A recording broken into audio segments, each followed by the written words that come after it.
Bonjour et bienvenue sur les ondes clandestines pour une émission spéciale consacrée à la gestion de crise dans le domaine médical. Aujourd'hui, nous allons explorer les défis complexes et les enjeux cruciaux de la gestion des catastrophes et des crises sanitaires. Des pandémies aux catastrophes naturelles, en passant par les accidents industriels, le secteur médical est régulièrement confronté à des situations d'urgence qui nécessitent une réponse rapide, coordonnée et efficace. Parmi ces questions, comment les professionnels de santé se préparent-ils à faire face à ces événements imprévus? Quels sont les protocoles mis en place pour gérer l'afflux massif de patients, assurer la continuité des soins et protéger le personnel soignant? Comment la communication est-elle gérée en temps de crise pour informer la population et éviter la panique? Pour répondre à toutes ces questions, j'ai eu le privilège de recevoir un médecin spécialiste en gestion de crise et gériatrie qui partagera avec nous son expertise et son expérience dans le domaine de la gestion de crise médicale. J'ai nommé le docteur Jean-Cédric Hansen. Bonjour. Bonjour. Je suis ravi d'avoir déjà terminé cette introduction qui est un petit peu longue pour finalement passer à la première des questions, tradition oblige aux ondes clandestines, un récap sur votre parcours. Quel est-il? Quel est votre background social, familial, universitaire et professionnel? En quelques mots. Alors, en quelques mots, je suis né dans la médecine de catastrophe puisque mon père était proche des fondateurs de la médecine de catastrophe en France.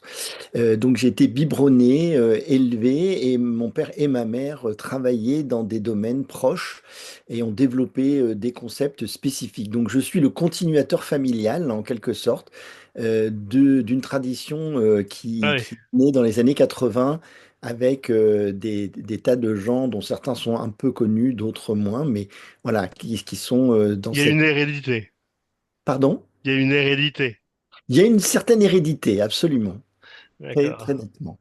Très bien. Voilà. Et après, c'est un parcours de médecin. Alors, j'ai fait de la recherche fondamentale en neurosciences. J'ai été médecin militaire, donc j'ai Ah oui, c'est été. très intéressant, en fait, un parcours éclectique. En fait, j'avais pas vu que vous étiez passé par la médecine militaire, en fait.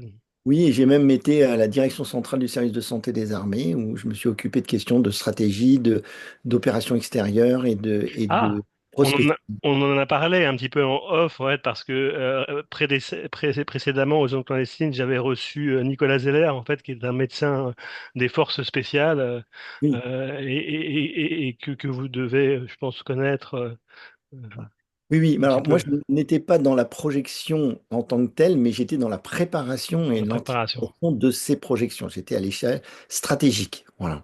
Très bien. Et je n'étais qu'un contributeur parmi des confrères comment dire, et d'autres collègues, des sous-officiers et des soldats qui étaient, eux, les professionnels de l'organisation, hein. Je n'étais qu'un simple contributeur. Voilà. Il ne faut pas s'attribuer des rôles que l'on n'a pas eus. C'est très important. Et la suite, alors, du coup. Et donc, j'ai fait de la médecine, j'ai travaillé aussi, alors j'ai toujours eu une activité clinique, mais j'ai toujours eu aussi d'autres activités en parallèle. Dans la communication, je me suis intéressé aux questions de marketing parce que ça touche aux neurosciences. Et évidemment, toujours, je me suis intéressé à la question de la crise. Qu'est-ce que la différence entre une crise et une catastrophe? Qu'est-ce que... D'ailleurs, je pense qu'on le verra un petit peu après Tout à fait. sur ce principe. Qu'est-ce qui a fait que vous vous destiniez vers la gériatrie et la gestion de crise, qui quand même deux domaines en fait assez différents, mais Alors, comment relier les deux? la médecine de catastrophe, c'est depuis toujours, parce que je suis né dedans. Oui. Littéralement, hein, je suis né à la brigade des sapeurs-pompiers de Paris quand j'étais Ah, très jeune, parce que mon père était officier de la brigade des sapeurs-pompiers de Paris. Voilà, donc donc je suis... aussi un passé militaire, alors du coup, Oui, oui, il et y une a une tradition hérédité militaire dans la militaire. famille. Mm. Voilà, il y a une tradition militaire dans la famille, absolument. Et donc, mais pas que, hein, mais pas que. Et donc, comment, reposez-moi la question parce que j'ai oublié. La question, en fait, c'était de savoir finalement la tradition la tradition militaire, en fait, que vous ayez. C'était ça, je rebondissais Donc, là-dessus. oui, mais c'est alors j'ai un grand-père qui était ingénieur de la marine et donc qui était dans les sous-marins, qui a fait des choses un peu extraordinaires dans ce domaine. La question, c'était comment relier les deux, la Ah gestion de oui, et crise la gériatrie, et voilà. la gériatrie. Merci, Voilà. merci. Alors, pourquoi? Parce que finalement, la gériatrie, d'abord, les personnes âgées sont victimes des catastrophes comme les jeunes, comme les moins jeunes. C'est une population spécifique avec des besoins spécifiques, avec des réactions spécifiques aux endommagements et aux agressions qui sont générées par la crise ou la catastrophe. Et donc, il est important qu'il y Hmm. ait des spécialistes de cette question qui soient dans les deux mondes parce qu'on ne soigne pas, on ne prend pas en charge, on n'anticipe pas les conséquences d'une catastrophe pour la population gériatrique comme on le fait pour la population, on va dire, plus jeune, ou voire comme mes confrères pédiatres s'occupent le prochain colloque de médecine de catastrophe internationale là, qui va avoir lieu dans quelques temps en Autriche portera essentiellement sur la pédiatrie, par exemple, en médecine de catastrophe. Donc, Ouais, parce que c'est quand même, en fait, donc fondamentalement différent en termes d'approche. tout à fait parce que la réaction à la privation d'alimentation ou à l'exposition à une C'est pas la déshydratation, même. etc., ont des conséquences différentes et pourtant, les personnes âgées, parfois, vont être beaucoup plus résilients face à des catastrophes que des plus jeunes parce qu'ils ont aussi éventuellement ils ont un rapport à la mort qui est différent. Donc, le rapport comment dire, à la disruption de leur environnement est différent aussi. Et donc, il y a des impacts psychologiques et des impacts de capacité à faire face qui sont complètement différents.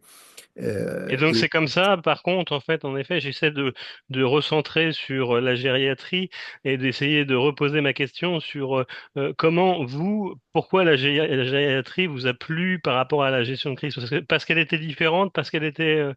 oui, et puis parce que aussi, là, dans la gériatrie, mon expertise en médecine de catastrophe, ça peut paraître surprenant, mais a des applications concrètes au quotidien parce que D'accord. la personne âgée fragile, la gériatrie s'occupe de deux domaines. C'est un peu une spécificité, c'est pas la seule, mais d'abord on accompagne des personnes âgées robustes qui ont, les aider à maintenir une vieillesse robuste, bien heureuse, en pleine possession de leurs moyens. Donc on est dans une prévention, hein, dans une approche de prévention importante. Mhm. Et d'autre part, on va être dans l'accompagnement et dans la prise en charge de personnes âgées qui sont confrontées à une catastrophe ou à une crise qui est la trahison du corps ou la trahison de l'esprit ou la trahison sociale, puisque on ne se sent jamais vieux soi-même, mais on est reconnu comme tel par les autres. Et le jour où on se rend compte que les autres nous voient comme un vieux, eh bien, il y a là une sorte de trahison sociale. Donc tout Oui, ça, mais c'est exactement ce que je ressens en ce moment. En fait, vous savez pourquoi? Parce qu'en fait, je suis actuellement en école de journalisme avec des jeunes en fait qui ont 25 ans et moi j'en ai 46 et c'est exactement ce phénomène-là voilà. dont vous parlez.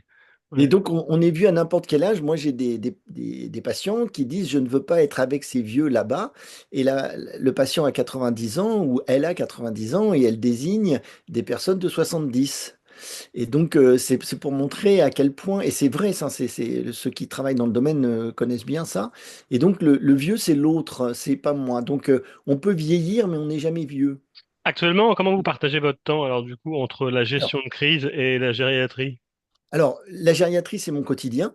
Oui. C'est mon quotidien dans un établissement avec des détachements auprès de d'autres parce que j'ai des responsabilités au niveau du département sur la filière gériatrique. Mhm. Mais l'activité de médecine de catastrophe, c'est une activité qui vient en dehors, enfin parfois j'ai la chance d'être détaché, mais pendant mon activité, mais sinon c'est de l'activité qui se fait en plus, en dehors de mon activité. C'est complémentaire, mais c'est nécessaire à mon propre équilibre d'être dans les deux mondes. Alors, vous m'expliquiez en off ce qu'était une crise. Parce qu'avant d'entamer sur les questions des principaux types de crises en question, il m'a paru opportun en fait de faire un topo sur la définition de la crise telle que vous allez nous la présenter, à la fois crise classique et crise sanitaire, en fait, j'imagine. Oui. Et vous aviez une certaine représentation des choses qui m'a beaucoup plu, que j'aimerais que vous retraciez en radio actuellement. Alors, la vision, alors il y a énormément de classifications hein, de la crise, ça s'appelle des Oui. taxonomies, c'est les classifications de crise. Il y en a énormément qui sont toutes les complexes les unes que les autres et qui ont pour défaut de toujours être prises justement en défaut parce qu'il y a toujours une situation qui correspond pas bien à cette classification. Mhm. Et, classiquement, les personnes vont avoir tendance à se dire c'est l'intensité qui fait la différence, ou c'est l'étendue qui fait la différence, ou bien c'est la nature du fait générateur qui fait la différence. Et en fait, on peut trouver une définition beaucoup plus opérante, beaucoup plus universelle, qui sera moins souvent pris en défaut, et qui est de considérer trois états, une sorte de continuum entre la tension critique. L'hôpital en tension, c'est quelque chose qu'on a Ouais. parlé dans le grand public à un moment, hein, l'hôpital en tension. Donc ça, c'est la tension critique, la crise et la catastrophe. Donc, Et tension critique, crise crise et et catastrophe. catastrophe. Et donc Voilà. ces trois états avec soit un passage continu de l'un à l'autre, soit on appelle ça des accidents stochastiques, c'est-à-dire que brutalement, on passe d'un état à l'autre sans maîtrise et c'est quasi instantané.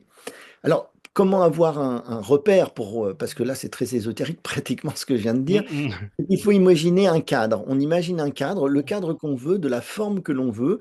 Ça peut être un cadre social, ça peut être un cadre physique, ça peut être un cadre symbolique, peu importe. Le cadre, lorsqu'il est soumis à des tensions, il peut garder sa forme dans un premier temps, mais il peut aussi subir, on va dire, des fragilités qui vont s'installer. Oui. Ce cadre, bien qu'il garde sa forme, s'il se fragilise, eh bien, à un moment ou un autre, soit pour une tension inférieure ou pour une tension supérieure, qui peut venir de l'extérieur vers l'intérieur ou de l'intérieur vers l'extérieur, parce que si on a un cadre, on a nécessairement un intérieur et un extérieur. Donc Mhm. ça peut être dans n'importe quelle situation qu'on imagine, eh bien, ce cadre va se déformer. Et quand il commence à se déformer, c'est le moment où on rentre dans la crise. On n'est plus en tension critique, on est en crise. On a deux possibilités à ce niveau-là. Soit les tensions diminuent et le cadre reprend sa forme initiale et on se dit on l'a échappé belle. Et souvent, on oublie de se mettre à réfléchir à pourquoi il y a une déformation et quelles sont ses conséquences. Et je vais vous donner un petit exemple derrière sur l'importance de s'intéresser à ce moment-là. Mhm. Ou alors, on a négligé ou les circonstances ont fait que le cadre, finalement, se déforme de plus en plus et ne pourra jamais revenir à sa forme initiale. Et donc là, Et le cadre peut se briser dans et bien votre sûr, démonstration. c'est le Ah, c'est le troisième troisième. possibilité. Et le cadre peut se briser et à ce moment-là, il n'y Ah, a c'est la plus de catastrophe. différence. C'est Ça. la catastrophe parce qu'il n'y a Ouais. plus de différence entre l'intérieur et l'extérieur. Alors, deux corollaires à ça importants. D'abord, c'est que c'est l'échelle à laquelle on regarde un phénomène qui va nous dire si on est dans la catastrophe ou dans la crise. C'est-à-dire que si on a un cadre qui est rompu, il existe nécessairement un cadre de taille supérieure qui est peut-être en crise, c'est-à-dire en déformation, ou bien même, si on regarde encore plus loin, un autre cadre qui est à une autre échelle, qui lui est purement en tension. Par exemple, si vous avez un bâtiment qui est soumis à une explosion, lui, il est en catastrophe puisque le cadre architectural a volé en éclats. Mais à une certaine distance, il peut y avoir des déformations du terrain ou des déformations des bâtis Mhm. autour. Et Mhm. encore plus loin, on va avoir juste rien ou peut-être simplement des vitres cassées ou autres. Et encore plus loin, ben, on a des ressources où les gens ne sont ni impliqués ni mis en difficulté. L'ensemble des infrastructures sont intactes et on va pouvoir venir apporter de l'aide à toutes les personnes qui ont été essayer de consolider tout ce qui aura été endommagé par le fait générateur de l'explosion en l'espèce. Et donc, cette définition qui a été Mhm. publiée, qui est reconnue par ailleurs, mais peu connue, reconnue mais peu connue. Cette définition C'est une permet, définition en fait qui vient de vous ou c'est une définition qui est alors, empruntée à un cortège de médecins? alors c'est pas emprunté à un cortège de médecins, c'est inspiré de la manière dont la médecine apprécie justement les éléments, mais ça vient des syndyniques, les sciences du Ouais, danger. Hein, ça d'accord, vient des syndyniques et d'un mariage, on va dire, entre les syndyniques et la culture médicale excellent. qui a permis de développer ce métamodèle qui a été publié dans plusieurs ouvrages de référence sur la question. Très bien.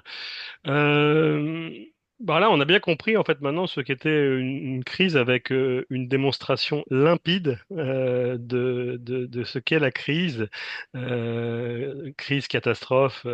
Et donc maintenant, j'imagine qu'il faudrait qu'on détaille les types de crises que peuvent être affectés des établissements gériatriques et comment en fait on s'y prépare efficacement. Alors, l'important dans tout ça, c'est il faut essayer de penser l'impensable. Oui. Parce que si c'est déjà pensé, finalement, c'est presque facile de s'y préparer et voire même on va se dire, bah, on va mettre des mesures qui vont nous protéger que le pensable arrive. Et la crise, la tension critique, la crise, la catastrophe, hein, puisque c'est une sorte de continuum, comme je l'ai dit. Les euh, crises, par exemple, telles que si on peut en prendre un exemple, en fait, j'imagine, il y a la crise des EHPAD, là, ce qu'on a vu avec l'affaire Orpea, en fait, l'affaire de Victor Castanet, sur les fossoyeurs. On en discutait en off. Vous avez une réflexion, en fait, sur cette crise et on aimerait l'entendre.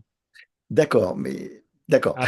Après. Non, Non, après, peut-être je après, reprends. Mais oui, terminer oui, sur ce tout à que... fait. Alors, donc, il faut arriver à penser l'impensable, et pour ça, il faut avoir une pensée agile et ne pas rentrer dans trop de détails. C'est pour ça que ce que je vais avoir envie de vous dire, c'est que les crises peuvent être d'ordre structurel, organisationnel, communicationnel, fonctionnel. Oui. Et à partir du moment où on a dit ça, on est capable d'imaginer des choses, voire des choses auxquelles on n'aurait pas pensé. Donc, avoir une structuration de notre analyse et de Ah oui, s'intéresser. c'est intéressant pour la prospective, en fait, et la préparation et la lutte contre ces crises. Ouais. Exactement. Alors, les syndyniques dont j'ai évoqué le nom tout à l'heure postulent que la sûreté, c'est-à-dire l'absence de crise ou de catastrophe, est inatteignable.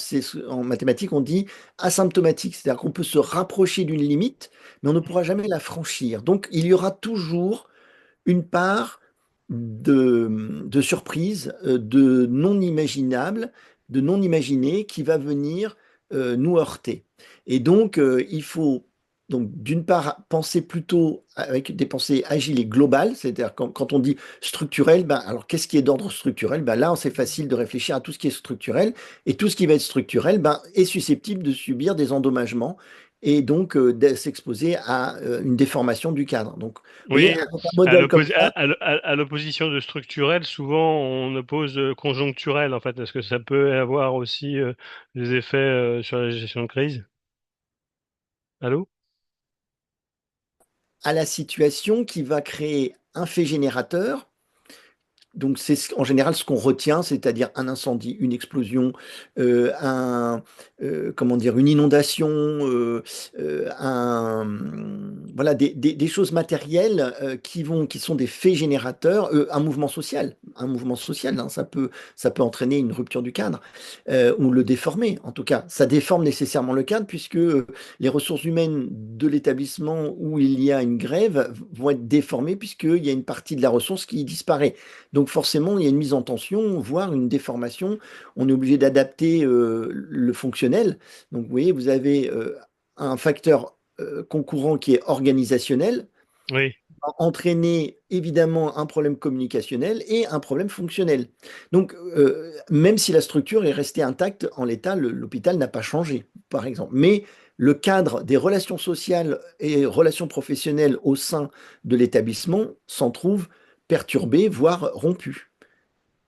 Le Donc, cas oui, Oui. Le cas donc de la crise Orpea en fait des EHPAD en fait, est-ce que vous pouvez nous en dire un mot dessus? Alors, je ne suis pas un spécialiste de la question, mais il y a deux choses qui m'interpellent. C'est que il y a encore un cas là du côté d'Annecy, hein, Oui. qui est J'ai vu. d'actualité là, absolument, et qui est aussi sur un groupe important.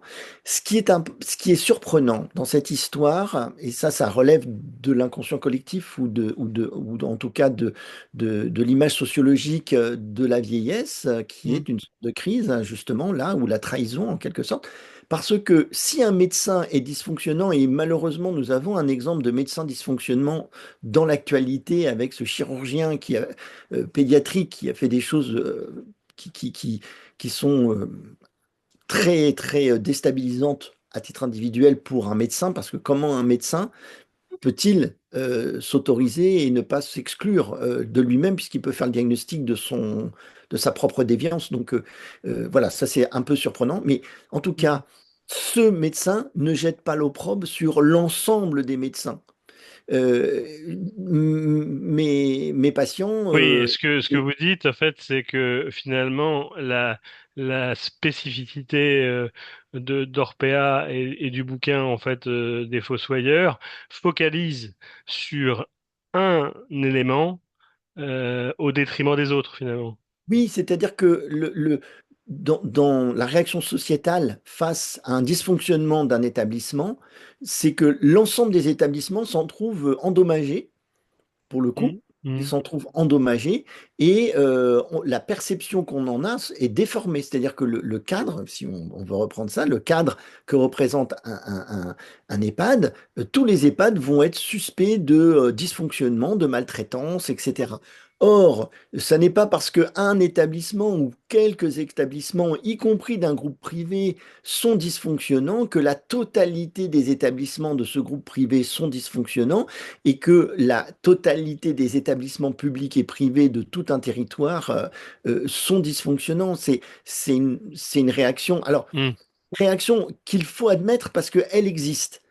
Mais ça s'appelle le théorème de Thomas, c'est-à-dire que tout fait considéré comme réel a des conséquences réelles. Donc il suffit que les gens Mm. soient convaincus que c'est vrai pour que c'est des conséquences réelles. Donc il faut, en termes de communication, puisque on voulait en parler Ouais, aussi, bien sûr.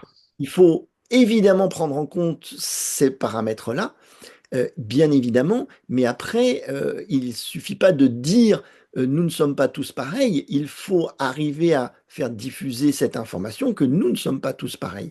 Après, comme tout humain, comme toute structure humaine, l'erreur est possible, le dysfonctionnement est possible. Et est-ce que le dysfonctionnement euh, doit être caché? Est-ce que le dysfonctionnement doit être pérennisé? Est-ce que le dysfonctionnement doit être institutionnalisé? La réponse est bien évidemment non, mais il faut de la transparence par rapport à ça. Il ne suffit pas de dire je suis transparent, il faut démontrer, il faut être en transparence. Alors, tous les établissements EHPAD, pour clore ce débat, passent leur temps à générer des statistiques, des données sur leur activités qu'ils remontent aux autorités de santé et donc notamment aux ARS ou aux départements. Et donc l'activité, elle est monitorée en permanence, hein. Un EHPAD n'est pas en Mm. route. Après, si l'EHPAD fournit des statistiques qui sont fausses, ben là, évidemment, la perception que les autorités et les scrutateurs vont avoir vont être faussées, ce qui pose la question de la fiabilité des données, etc. Enfin, plein Ouais, d'autres ouais.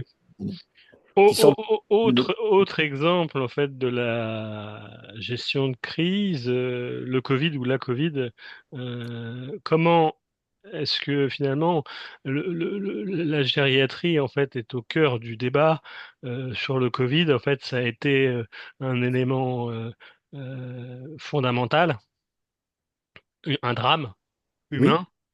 oui. Comment est-ce que vous pensez que les autorités ont géré cette crise? Qu'est-ce qu'on aurait peut-être pu faire de mieux?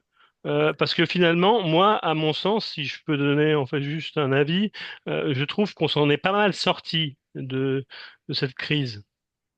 Alors, si on s'en réfère au syndic, on s'intéresse à la finalité du propos au- à la finalité de la réponse qu'on veut mettre en place. Ouais.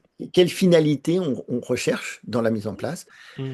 Euh, on s'intéresse aux lois, aux règlements, aux bonnes pratiques, aux recommandations professionnelles qui ont été émises par rapport à cette situation, soit Ouais. directement, soit indirectement, celles qui s'appliquent de manière définitive ou celles qui peuvent inspirer, en Oui. sachant qu'en situation de crise, la loi s'applique pleine et entière. Il n'y a pas d'excuse de situation exceptionnelle pour ne pas respecter la loi. Alors que spontanément, tout le monde dit la loi, les règlements, les machins, on les laisse tomber parce que c'est une situation exceptionnelle. La preuve, notre gouvernement a voté des lois, enfin notre gouvernement et la représentation nationale ont voté des lois spécifiques pour justement modifier la loi pour que la loi s'appliquant toujours, Mm. certaines exceptions soient considérées comme temporairement acceptables. Ça, c'est très très important. Mais la loi s'applique. Donc, le deuxième, après la finalité, la deuxième chose la plus importante, c'est loi, règlement, bonne pratique. Ensuite, quelle valeur, et il convient de définir les valeurs. Est-ce qu'on partage tous les mêmes valeurs? Ou est-ce que chacun a des valeurs différentes? Est-ce que les valeurs de la population, Là, vous êtes en train de me dire finalement que la représentation en fait de la gestion de crise varie selon oui, les variables en fait que vous évoquez là. en fait, voilà, je vais terminer les Oui, cinq questions fondamentales et oui, puis oui, après, je oui. vais vous faire. Donc, il y a les variables. Ensuite, il y a les données. Les données, mais de quelles données on parle? C'est-à-dire, quelles sont les données utiles par rapport aux valeurs qu'on a choisies, par rapport à la Oui. finalité, par rapport aux lois et règlements? Quelles sont les données?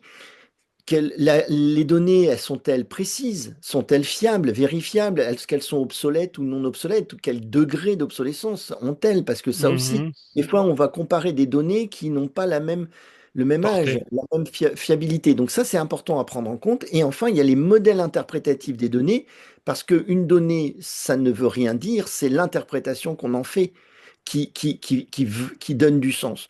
Et pareil, on a tous des modèles interprétatifs différents. Du coup, dans une crise comme Et le Covid, vôtre en fait, votre alors, ben, perception. j'y viens, c'est que dans la question de Covid, on a été confronté à plein comment dire, de méconnaissance de ces cinq questions fondamentales pour pouvoir se structurer. D'abord, Ouais. la réponse à la vaccination, la réponse à une agression par un nouvel agent pathogène, elle était déjà écrite dans les plans.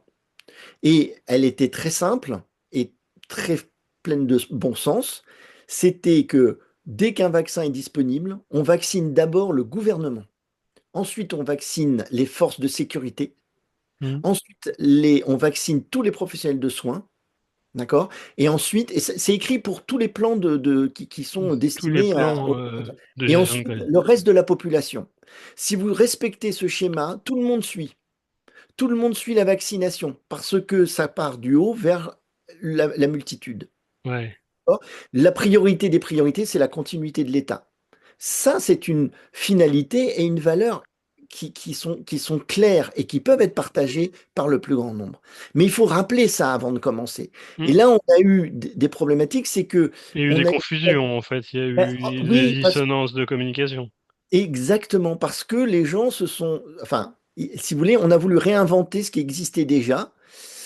Il y a eu des personnes qui étaient en position d'influencer, qui méconnaissaient le sujet, qui se sont dit je vais être l'homme de la situation, et ils ont donné des conseils qui sont Mhm. venus brouiller des choses qui étaient très claires. C'est-à-dire que les personnes qui avaient été formées, qui savaient, qui avaient N'ont anticipé, pas été écoutés. ils ont été écartés. Un élément surprenant, il n'y avait pas un seul spécialiste de médecine de catastrophe dans le comité chargé d'élaborer la réponse du gouvernement. Bon, c'est Ouais. pas fou d'avoir envoyé des informations en disant vous devriez avoir des personnes formées en médecine de catastrophe, peu importe lesquelles, mais des gens compétents dans ce domaine. Et ça n'a effleuré personne. Il y avait des conseillers en communication, essentiellement, et puis, mais il n'y avait pas de sociologue, il n'y avait pas de philosophe, il n'y avait pas de. Vous voyez, tous les gens qui sont capables d'imaginer les choses. Un autre élément qui était très surprenant, c'est que au lieu d'annoncer combien de malades et combien de personnes guéries, on a pendant un moment annoncé le nombre de morts. C'est extrêmement mortifère. Ah oui, Et du exact. coup, il y avait un effet qui était Il y avait contre-productif. un effet panique, du coup. Alors, pas forcément panique, mais en tout cas, si vous dites d'un côté, il faut vacciner, mais on va vacciner avec un schéma qui n'est pas cohérent, qui n'est pas sociologiquement instauré dans la culture du pays. Oui, il sera pas Non, pris on a en pris les compte. choses à l'envers, alors qu'il y avait des choses très simples pour affronter, réguler et dépasser, c'est trois mots importants, c'est un métamodèle, hein. La crise, elle doit s'affronter. Il faut comprendre qu'on est en Oui, état de crise. Il faut affronter cette question qui est anxiogène. Ensuite, il faut réguler la situation parce on peut pas dire tout est sous contrôle. On peut jamais dire tout est sous contrôle. Si vous dites ça, vous passez pour justement dépasser par Rambo, en fait, ouais, par tout est contre, sous si vous contrôle. régulez une situation, ben, on va Ouais. réguler. Si vous avez fait un infarctus, je vais venir réguler cette situation pour essayer de vous en sortir. Peut-être que je vais échouer et que vous allez mourir, mais en tout cas, je vais tout faire pour réguler tous les dysfonctionnements. Et il n'y a pas que votre cœur qui dysfonctionne pendant l'infarctus. Il y a votre rein, il y a votre respiration. Donc, on est encore dans la notion de crise catastrophe avec une autre dimension qui sont les effets dominos du fait générateur. Et quand on veut piloter une crise, il faut absolument prendre en compte les effets dominos du fait générateur. Le fait générateur dans la Covid-19, c'est l'irruption d'un virus qui avait des caractéristiques qui expliquaient exactement la famille du Covid, c'est les coronavirus. Le Mm. Covid s'est comporté comme un coronavirus. Il a eu les comportements habituels de tous les coronavirus connus à la fois dans l'immunité qu'il ne procurait pas exactement comme les autres virus, à la fois dans la pathologie qui a entraîné, et on a encore aujourd'hui des gens qui souffrent de conséquences en effet domino d'avoir été infectés par le Covid, qui obèrent leur qualité de vie, qui obèrent leur santé. Donc la crise, c'est penser, évidemment s'intéresser aux faits générateurs, mais c'est surtout intégrer que le fait générateur aura des effets dominos structurels, organisationnels, communicationnels, fonctionnels sur l'organisme des personnes qui sont atteintes, mais Mm. aussi sur la société constituée par les organismes qui auront été atteints. Et si on n'intègre pas cette multidimensionnalité, alors en gériatrie, on est constamment en multidimensionnel, on est constamment dans du social, dans l'économique, dans du somatique, c'est-à-dire le corps, dans de la psyché, l'esprit, hein, dans les neurosciences, Mm. etc. Parce que tout ça est lié, l'économie d'une personne âgée conditionne sa santé. Donc en gériatrie, on pense catastrophe, on a les mêmes méthodes de pensée que dans la médecine de catastrophe, c'est-à-dire on a une vision extrêmement multidimensionnelle des choses. Alors ça peut paraître compliqué, mais en fait ça permet une clarification. On n'est pas dans la simplification, on ramène pas tout à une chose, on est dans affronter la complexité, clarifier la complexité, lui donner du sens, lui donner une lisibilité. Oui. Et ensuite, une fois qu'on a fait ça, eh ben, on peut agir sur les différents paramètres et on s'aperçoit que dès qu'on améliore un paramètre, eh bien, on entraîne les autres. Alors ces paramètres là en question, j'imagine qu'il y a des applications concrètes en fait de ce que vous dites actuellement. En fait, quels sont les outils et les méthodes qui peuvent être utilisés pour analyser une crise après coup et améliorer sa gestion future? Alors, moi, je préfère parler de pilotage de la crise plutôt que de la gestion. Oui. On gère le fait générateur parce qu'on applique des procédures qu'on a bien acquis. Les opérationnels gèrent parce qu'ils appliquent des procédures apprises dont l'expérience a montré leur efficacité et leur pertinence. Excusez-moi. Mais par contre, la crise elle-même, c'est-à-dire la déformation du cadre ou la rupture du cadre quand on est en catastrophe, elle ne peut pas être gérée parce qu'on ne peut pas appliquer quelque chose de prédéterminé. Il faut réinventer totalement au fil de l'eau les choses. Et dans ce cas, on est plus dans le pilotage. Un peu comme le bateau dans la tempête, le Hmm. capitaine va le piloter. Ça ne veut pas dire qu'il va faire disparaître la tempête. Il est obligé de faire avec cette tempête. Et il va limiter les dégâts sur son navire. Et une fois que la tempête sera passée, on reprendra le cours normal des événements. Hmm. On est dans la notion de pilotage. Et un point que j'ai évoqué là tout à l'heure, c'est que chacun doit bien connaître tous les modèles pour pouvoir faire une sorte d'improvisation collective, un peu une sorte de jam en jazz, c'est-à-dire que tout le monde connaît les standards, tout le monde connaît les grandes phrases, les grandes mélodies, etc. Et on va inventer un morceau qui n'a jamais été joué, qui ne sera plus jamais rejoué d'ailleurs, mais on va tous se mettre comment dire, En- en écoute les uns des autres et on va tous apporter notre expertise de nos instruments de musique respectifs. Et de ça va sortir une harmonie et un moment intense pour tous ceux qui sont présents.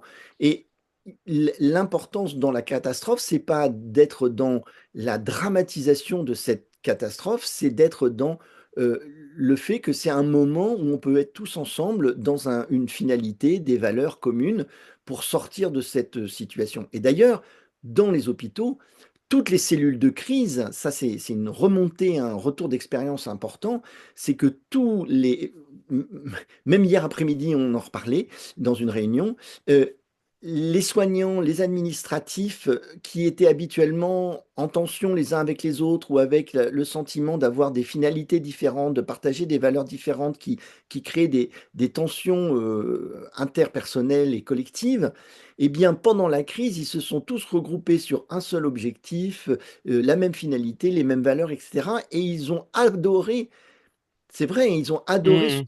moment-là, alors qu'il était dramatique, hein, il était dramatique. Ça a été très dur pour les soignants, ça a été très dur pour la population.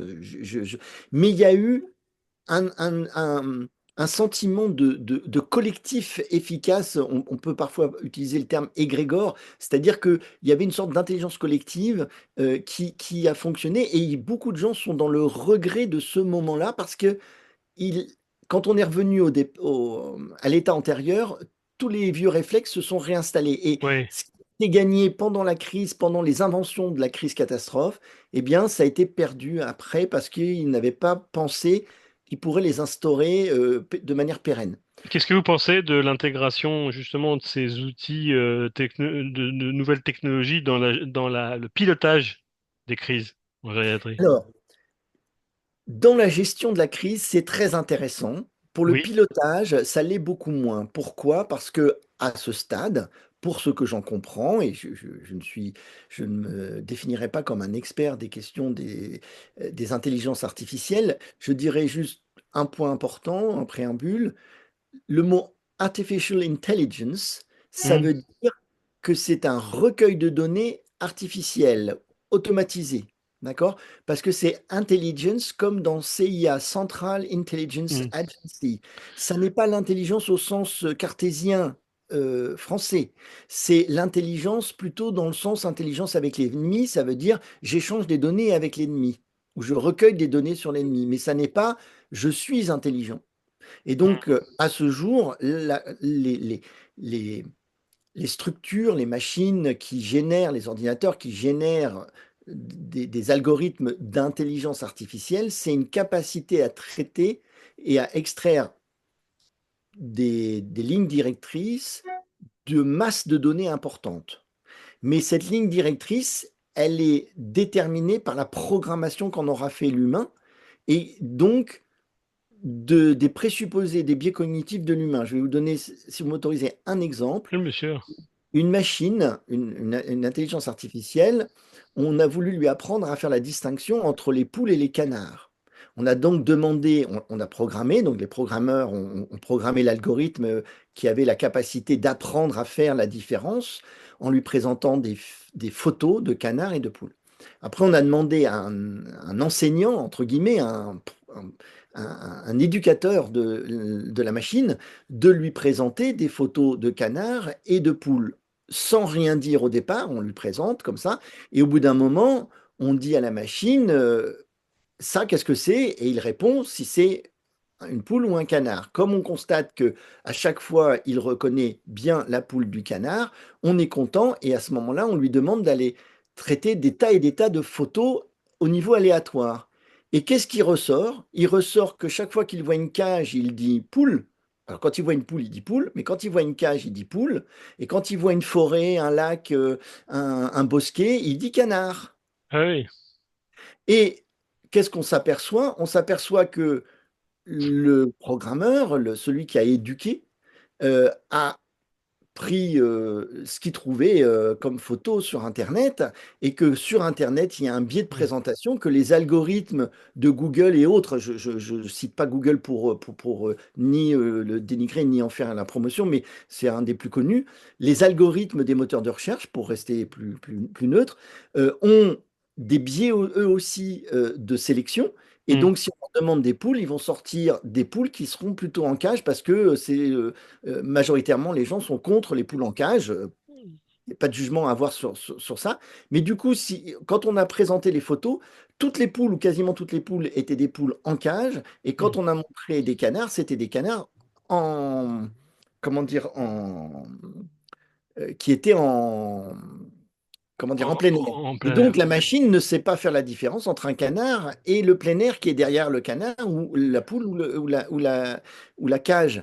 Et donc, il a fallu retrouver autant pour rétablir les algorithmes et les Oui. évaluations de poids, etc. Il a fallu trouver 30 000 photos, parce que c'était à peu près ça qui avait été fait, 30 000 photos de poules en plein air et 30 000 photos différentes de canards en cage. Et ben, ça a été très compliqué. Mhm. Et En donc, effet, merci pour cette voilà. Donc l'intelligence histoire artificielle d'intelligence est artificielle. très intéressant. C'est très intéressant. Mm. Ça permet des choses d'ores et déjà assez extraordinaires, mais ça n'est qu'un outil. Ça n'est pas un substitut d'être humain.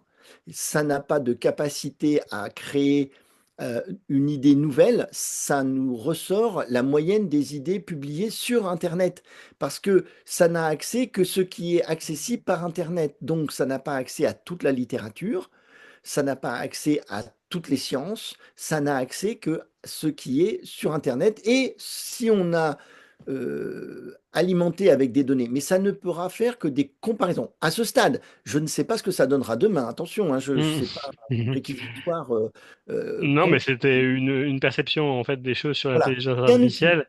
Sachant en fait que notre entretien arrive à son Ah, terme, dommage. euh, je vais vous laisser le mot de la fin pour pouvoir nous dire en fait ce que vous avez envie de dire.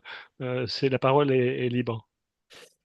Alors, ce que j'aurais envie de dire pour revenir, parce qu'on s'est un peu éloigné du sujet premier, Oui. c'est que, la, que vieillir n'est pas une maladie, que les personnes qui vieillissent en situation de crise ou de catastrophe, c'est uniquement 10% de la population des personnes qui avancent en âge, que symétriquement, si j'ai des troubles de la mémoire, si j'ai des troubles de la locomotion, de l'élocution, de la déglutition, c'est que j'ai une maladie. Et donc, si j'ai une maladie, c'est que les soignants peuvent faire quelque chose pour améliorer mon quotidien. Donc, ne pas être fataliste de l'avancée en âge, ne pas se laisser enfermer dans un état de disqualification ou de crise ou de catastrophe, mais d'aller chercher des ressources. La deuxième chose, la deuxième chose que je voudrais dire pour rester aussi dans notre thème, c'est que intéressez-vous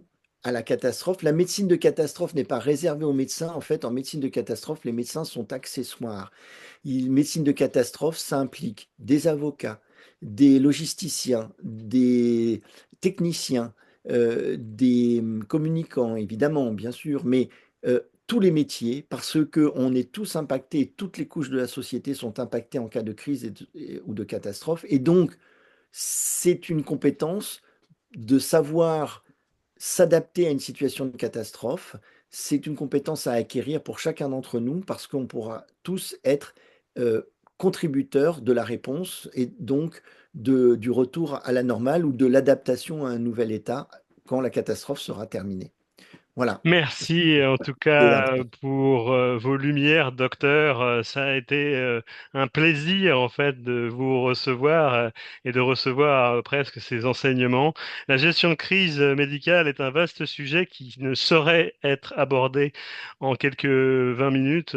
J'espère toutefois qu'on vous a donné des pistes de réflexion et des interrogations pour nourrir le futur débat dans un secteur en crise, le secteur médical, où il est urgent d'agir. Merci de nous avoir suivis. À bientôt. Au revoir.